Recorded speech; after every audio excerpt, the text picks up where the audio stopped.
Hello everyone, welcome to my YouTube channel.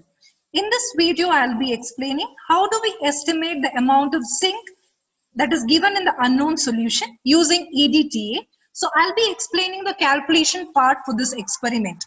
If you have not watched the demonstration video of this experiment, you can watch the same and I have provided the link in the description box. So now in this experiment, we have already seen that we have to determine the amount of zinc in the given unknown solution by making use of the standardized EDTA solution.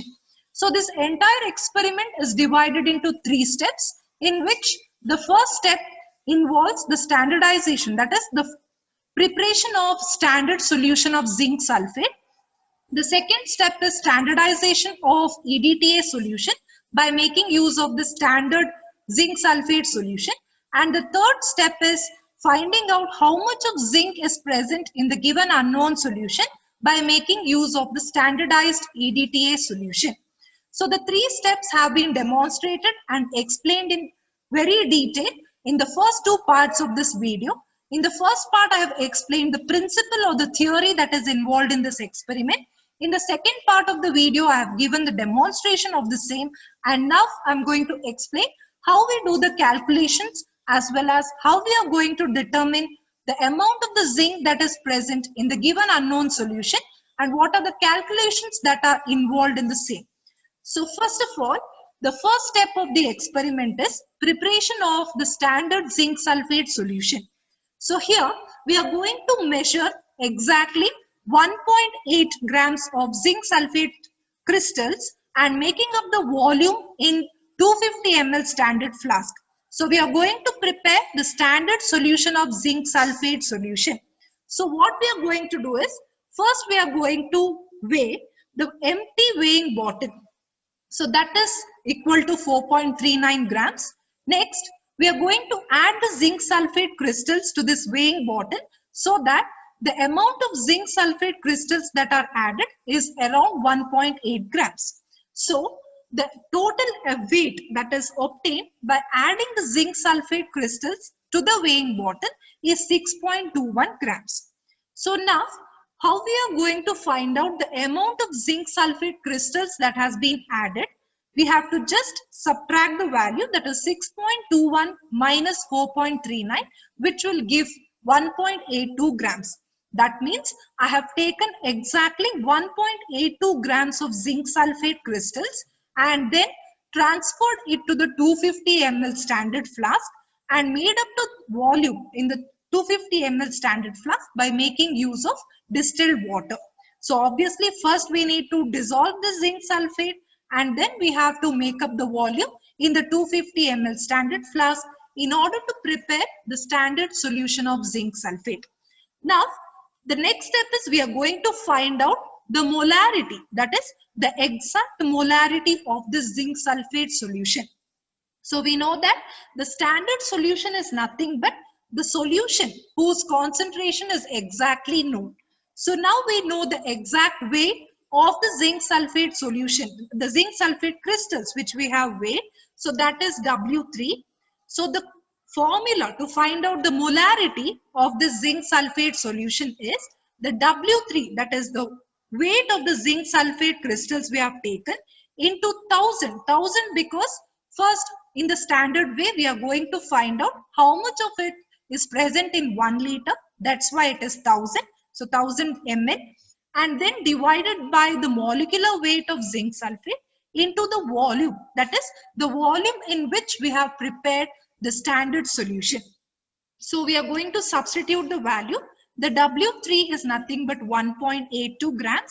That is the amount of zinc sulfate crystals what we have taken into 1000 divided by 287 is the molecular weight of zinc sulfate, and 250 is the volume, that is 250 ml is the volume of the standard flask which we have taken to prepare the standard solution of zinc sulfate.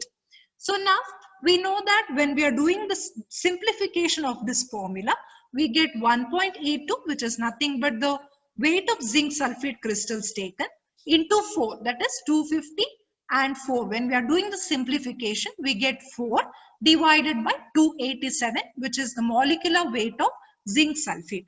So when we do the calculations, we get the molarity, that is the exact strength of the zinc sulfate solution to be equal to 0.0253 molar. So the first step is we are going to prepare the solution of zinc sulfate, that is the standard solution of zinc sulfate whose concentration is exactly known. So this is the first step. In the second step, what we are going to do is using the standard solution of zinc sulfate, we are going to titrate it against the EDTA solution which is taken in the burette, and in this step we are going to find out what is the exact strength of the EDTA solution. So this is done by titration. So in this burette, we are going to take the EDTA. In the solution that is taken in the conical flask is, we are going to pipette out 25 ml of the standard zinc sulfate solution. Then we are going to add the buffer solution so that the pH is maintained at 10. So the buffer used is ammonium hydroxide and ammonium chloride buffer. And then we are going to add water, distilled water, as well as the EBT indicator. So we know that whenever the zinc and EBT, whenever they combine together, they form the complex which is wine red in color. Now this complex that is taken in the conical flask, when it is titrated against EDTA which is taken in the burette, the zinc will dissociate itself from the zinc EBT complex and it will form a complex with the EDTA. So the free EBT indicators will be left behind. So those will be blue in color. That's why the end point of the titration is wine red to blue. So here I have already done the titration and shown in the demonstration video. So the titer value that we have got in the first, that is in the standardization of the EDTA solution, is 26.9 ml. So here you can see in the first trial the titer value is 26.9. In the second trial it is 27.0. So whenever we don't get concordant values, we need to do the third trial.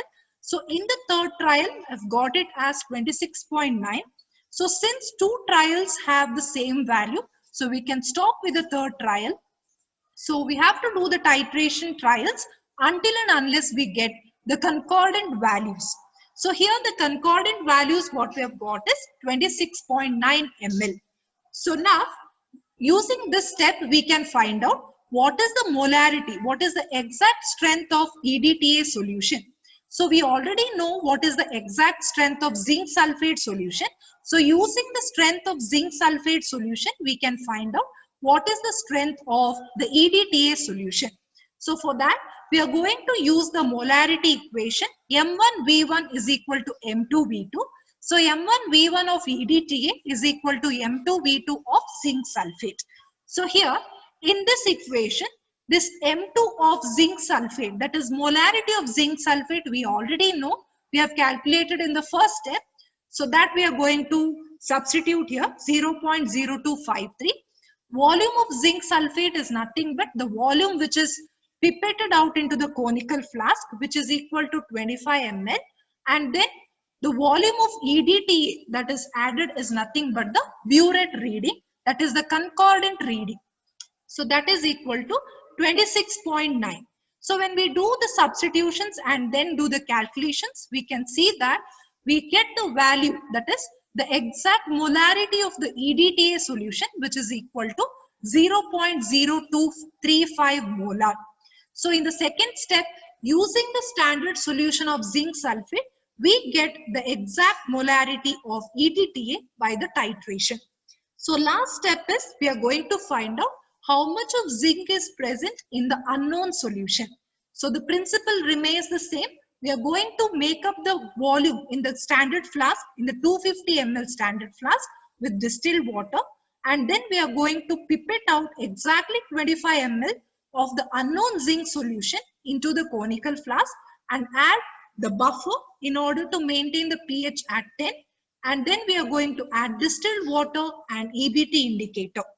This is titrated against EDTA which is taken in the burette.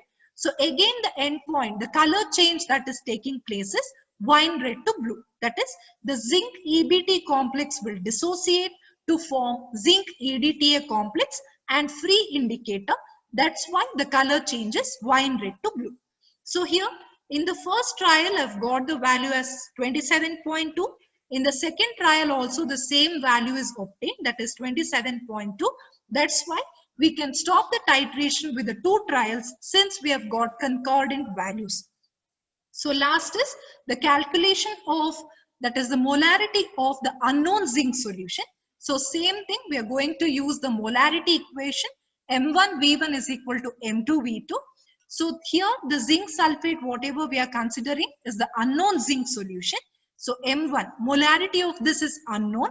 So all these other values are known. That is M2 is the molarity of EDTA, which we have found out in the second step, that is 0.0235. Volume V2 is the volume of EDTA, that is the burette reading, that is 27.2, the concordant value. Next, V1 is the volume of zinc sulfate, that is whatever we have pipetted out, that is 25. So when we do the calculations, we get the answer as 0.0255 molar. So this is the molarity of the unknown zinc solution, zinc sulfate solution, which is given. So finally, when we give the report, we need to give as the amount of zinc that is present in the unknown solution, because the aim of the experiment is to estimate the amount of zinc that is present in the given solution using EDTA. So we have a simple formula. The amount of zinc that is present in 1 dm cube of the solution, we have the formula as molarity into atomic weight of zinc. So molarity we have found out for the unknown solution, which is equal to 0.0255 into atomic weight of zinc, that is 65.39. We get the answer as 1.6674 grams. So finally, when we are giving the report, we should write it as the amount of zinc present in 250 ml of the given solution. That's why we need to divide this answer by 4. So amount of zinc that is present in 250 cm cube of the solution. So this answer, that is molarity into atomic weight of zinc divided by 4. So we get the answer as 0.4168 grams. So finally, the report is given as the amount of zinc that is present in 250 cm cube of the given solution is equal to 0.4168 grams. So this is how you need to give the report, since the aim of the experiment is nothing but to estimate the amount of zinc that is given in the unknown solution and present in 250 ml of the given solution. So the result also should be corresponding to the aim of the experiment. So we write the result as the amount of zinc present in 250 cm cube, which is equal to 0.4168 grams.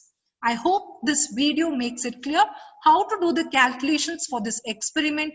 And if you watch all the 3 videos, you will get a clear idea as to how to do the experiment, as well as the calculations and the theory that is involved in this estimation of zinc by making use of EDTA solution. Thank you all for watching the video.